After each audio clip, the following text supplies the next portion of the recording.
বিমান বিধ্বস্তের ঘটনায় আহতদের বিষয়ে সবশেষ খবর জানাতে জাতীয় burn and plastic surgery institute থেকে যুক্ত হচ্ছেন সহকর্মী ফরহাদ বিন নূর।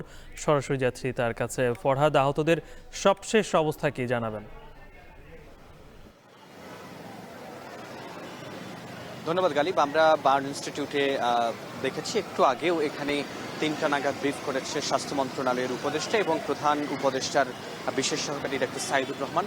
তারা যেটি জানিয়েছেন যে এখন পর্যন্ত চিকিৎসাধীন আছেন 69 জন, এর মধ্যে 10 জন শঙ্কামুক্ত হয়েছেন, অর্থাৎ বাকিরা কিন্তু এখনো শঙ্কামুক্ত হননি।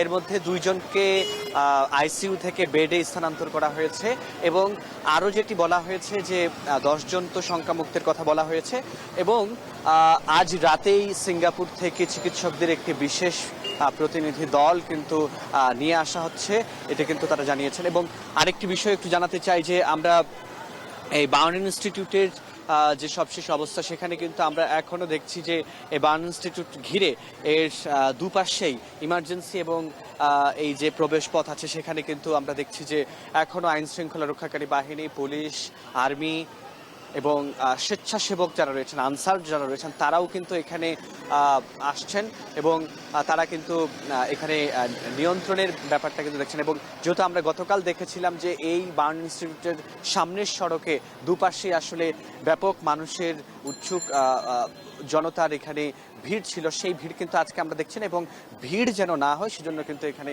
স্বেচ্ছাসেবকদের আমরা কাজ করতে দেখছি, প্রশাসনকে আমরা কাজ করতে দেখছি। একই সঙ্গে এই মুহূর্তে কিন্তু এখানে আমরা জানি যে একটু আগেও এখানে যে বিমান বাহিনীর যিনি প্রধান তিনি কিন্তু এখানে এসেছিলেন। আমরা বুঝতেছি না, হয়তো তিনি বের হয়ে গেছেন অথবা এখনো ভেতরেই আছেন।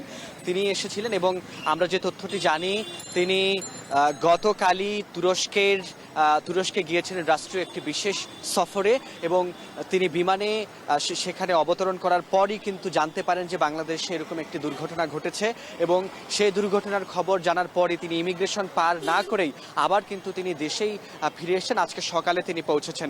তো এই ছিল আমার কাছে সবশেষ তথ্য রাজধানীর বার্ন ইনস্টিটিউট থেকে। বার্ন ইনস্টিটিউট থেকে আহতদের খোঁজ খবর জানাচ্ছিলেন সহকর্মী ফরহাদ বিন নূর। ভয়াবহ বিমান